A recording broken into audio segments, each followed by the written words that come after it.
9秒视频引爆争议，张若楠被误解后反击，真正问题出在这里。刚吃了一天的瓜，舆论却在一夜之间急转弯，这样的剧情反转，在当下的娱乐生态中并不罕见，但每一次发生，依然让人重新思考一个问题：我们究竟是在看事实，还是在被情绪牵着走？4月17日，一段不足10秒的片场画面，把演员张若楠推上了舆论的风口。最初流传的视频非常简单，拍摄现场已经准备就绪，灯光、收音、机位全部到位，对手演员王安宇进入状态，而张若楠似乎有些分神。就在开拍的瞬间，他因为回应一声突如其来的呼喊，打断了原本顺畅的拍摄节奏。这段画面被快速剪辑、转发、放大，成为讨论的起点。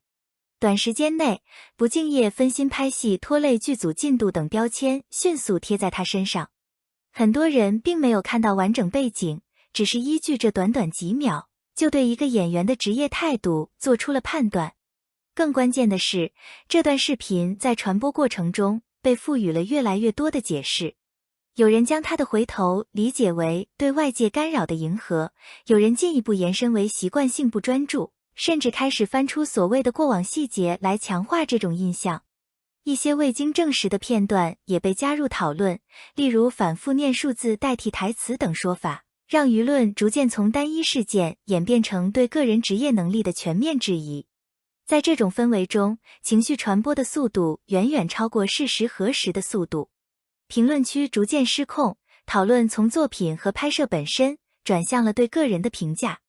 标签化的表达取代了具体分析，复杂的现场情况被简化成一句态度问题。然而，就在舆论看似已经定性的时候，局势开始发生变化。张若楠工作室的回应方式引发了新的关注。他们没有选择模糊处理，也没有回避争议，而是直接向合作剧组发出公开提问，希望对方说明实际情况。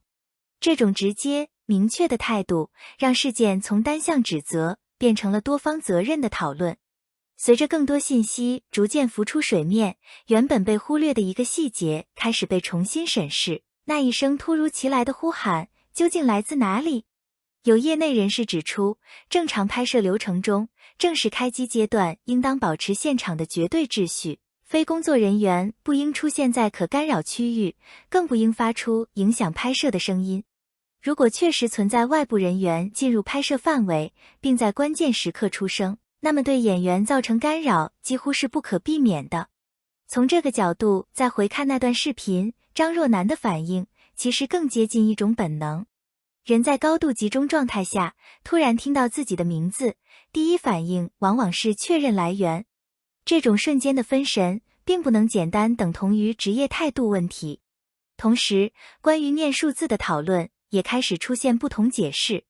在影视拍摄中，某些场景确实会采用替代发音的方式进行节奏排练，或为后期配音预留空间。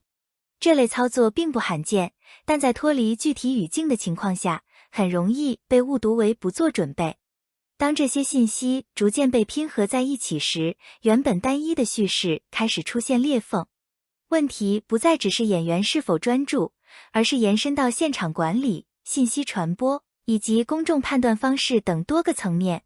社交平台上的讨论也随之发生变化。一部分人开始反思最初的判断是否过于仓促，也有人关注到偷拍视频本身的来源问题。未经授权的拍摄、剪辑和传播，不仅影响剧组正常工作，也可能对相关人员造成误导性影响。事实上，这类情况并非个例。随着信息获取渠道的变化，片场不再是完全封闭的空间。某些画面在未经完整呈现的情况下流出，被切割成片段后进入公共讨论场域。观众接收到的是经过筛选甚至重构的内容，而非完整情境。在这种结构下，看见并不等于了解。一段几秒的视频可以被赋予多种解释，而哪一种解释被放大，往往取决于传播路径，而非事实本身。回到这次事件，本质上呈现的是3种力量的交汇：拍摄现场的实际运作、信息在网络中的再加工，以及公众情绪的快速聚合。当三者叠加，任何一个细节都可能被放大成判断依据。对演员而言，这种环境意味着更高的不确定性。一个瞬间的反应可能被无限放大，一次被干扰的拍摄也可能被误读为态度问题。而对于剧组来说，现场管理的边界也在不断被外部因素挑战。更值得关注的是观众在其中所扮演的角色。信息的传播并非单向，每一次转发、评论、点赞都会影响某种叙事的扩散速度。当判断建立在不完整信息之上时，结论也很难保持客观。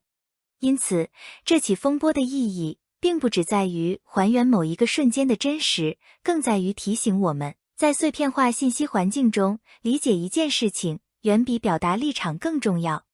演员的职业表现终究需要通过完整作品来评估，而不是被截取的片段。片场的秩序也需要通过专业管理来保障，而不是依赖偶然的运气。至于观众，在面对类似事件时，也许可以多给事实一点时间，而不是让情绪先行。